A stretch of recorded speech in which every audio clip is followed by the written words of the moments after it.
నిన్న మొన్నటి వరకు నిత్యం రద్దీగా ఉండే సీఎం జగన్ నివాసం వెలవెలబోతోంది. క్యాంప్ కార్యాలయం బోసిపోయింది. ఏదైనా మీటింగ్ జరిగితే ఎమ్మెల్యేల వాహనాలు, పార్టీ నాయకులు, డ్రైవర్లతో కోలాహలంగా కనిపించే ఆ ప్రాంగణమంతా ఇప్పుడు కళతప్పింది. స్వయంకృత అపరాధంతోనే జగన్ పరాజయం పాలయ్యారని విపక్షాలే కాదు, సొంత పార్టీ క్యాడరే కోడే కూస్తుంది. మరింత సమాచారం మా ప్రతినిధి సత్య అందిస్తారు.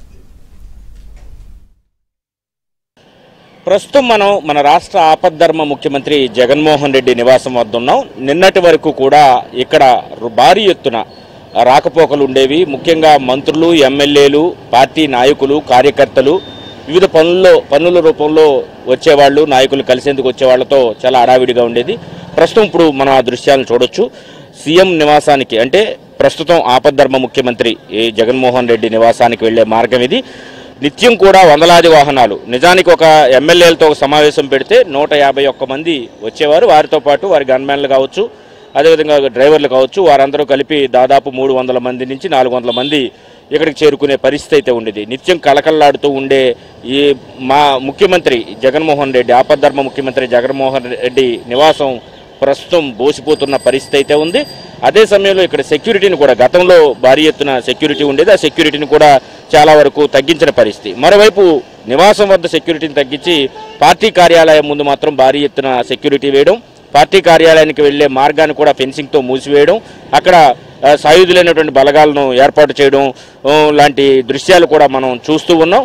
నిన్నటి వరకు కూడా చాలా హడావిడిగా, అంటే కేవలం ఎమ్మెల్యేలే కాకుండా మంత్రులు, రీజనల్ కోఆర్డినేటర్లు ఎవరు వచ్చినా కానీ హడావిడిగా కనిపించే ముఖ్యమంత్రి నివాసం, మా ఆపద్ధర్మ ముఖ్యమంత్రి నివాసం ప్రస్తుతం బోసిపోయిందని చెప్పుకోవచ్చు.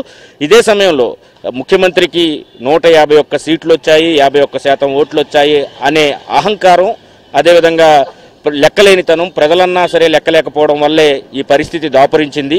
ఒక్కసారిగా 151 నుంచి 11 స్థానాలకు పడిపోవడం, అటు ఎంపీల విషయంలో అయితే 4 స్థానాలకు పడిపోవడంతో భారీ ఎత్తున ఈ స్థాయి దిగజారిపోవడం అనేది ఆయనకు వచ్చినటువంటి అహంకారం, లెక్కలేనితనం, ఎవరిని గౌరవించకపోవడం లాంటి కారణం అని చెప్పేసి విపక్షాలు ఇప్పటికే చెబుతూ ఉన్న పరిస్థితి అయితే ఉంది. ఇదే సమయంలో ముఖ్యమంత్రి కూడా తన ఓటమికి కారణం ప్రజలే అన్నట్టుగా కూడా నిన్న వ్యాఖ్యానించారు. 2.70 లక్షల కోట్లు ప్రజలకు ఇచ్చినప్పటికీ కూడా తను ఓడించారని ఆవేదన వ్యక్తం చేశారు. అసలు ఈ ఓట్లన్నీ ఏమైపోయో అర్థం కావడం లేదని చెప్పుకొచ్చారు. తాను ఇంకా ఏం చేయలేనని చేతులు ఎత్తేయడంతో ఈరోజు ఆయన నివాసానికి చివరకు నిత్యం వచ్చే సజ్జలు కూడా రాలేదు. అదే సమయంలో ఒక్క ఎమ్మెల్యే పీజేఆర్ సుధాకర్ బాబు ఒక ఎమ్మెల్యే మాత్రం రావడం జరిగింది. టీజేఆర్ సుధాకర్ బాబు ఒక ఎమ్మెల్యే మాత్రం ఉదయం వచ్చారని తెలుస్తోంది.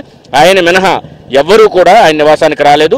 నిన్న సాయంత్రం మీడియా సమావేశం పెట్టిన తర్వాత ఇక్కడ ఉన్నటువంటి సెక్యూరిటీ సిబ్బందికి క్లియర్ కట్ ఇన్స్ట్రక్షన్స్ కూడా ఇవ్వడం జరిగింది. ఏంటంటే ఇకపైన ఈ మీడియా వాళ్ళు ఎవరిని కూడా తన నివాసం వద్దకు అనుమతించవద్దని, నివాసం వద్ద ఉన్నటువంటి మీడియా పాయింట్ ఒకటి నివాసానికి ఒక 1/2 కిలోమీటర్ దూరంలో ఉంటుంది, ఆ మీడియా పాయింట్ వద్దకు కూడా ఎవరిని అనుమతించవద్దని స్పష్టం చేసిన పరిస్థితి. దీంతో ముఖ్యమంత్రి నివాసం అటు మీడియా వాళ్ళు లేక, ఇటు పార్టీ నాయకులు కానీ, ఎమ్మెల్యేలు కానీ, రాజకీయ నాయకులు కానీ ఎవరూ లేక పూర్తి స్థాయిలో వెలవెలబోయినట్టుగా మనకు స్పష్టమవుతున్న పరిస్థితి అయితే ఉంది. కాబట్టి అధికారం వచ్చిందని ఈ విధంగా అహంకారానికి పోతే ఇదే పరిస్థితులు తలెత్తాయని చెప్పి విపక్షాలు ఇప్పటికే చెబుతూ ఉన్నాయి. కొద్దిసేపటి క్రితం మాజీ ముఖ్యమంత్రి, ప్రస్తుతం కాబోయే ముఖ్యమంత్రి చంద్రబాబు నాయుడు కూడా ఇదే విషయాన్ని స్పష్టం చేసిన పరిస్థితి అయితే ఉంది. కాబట్టి ఖచ్చితంగా ప్రజలను కార్నర్ చేస్తూ తన ఓటమికి మాట్లాడడం సమంజసం కాదనే అభిప్రాయం పార్టీ నేతల్లో కూడా ఈరోజు వ్యక్తమవుతున్న పరిస్థితి అయితే ఉంది. ఇది ఇక్కడ పరిస్థితి. కెమెరా పర్సన్ రాంప్రసాద్తో సత్య, ఏబీఎన్ ఆంధ్రజ్యోతి, ఆపద్ధర్మ ముఖ్యమంత్రి జగన్మోహన్ రెడ్డి నివాసం.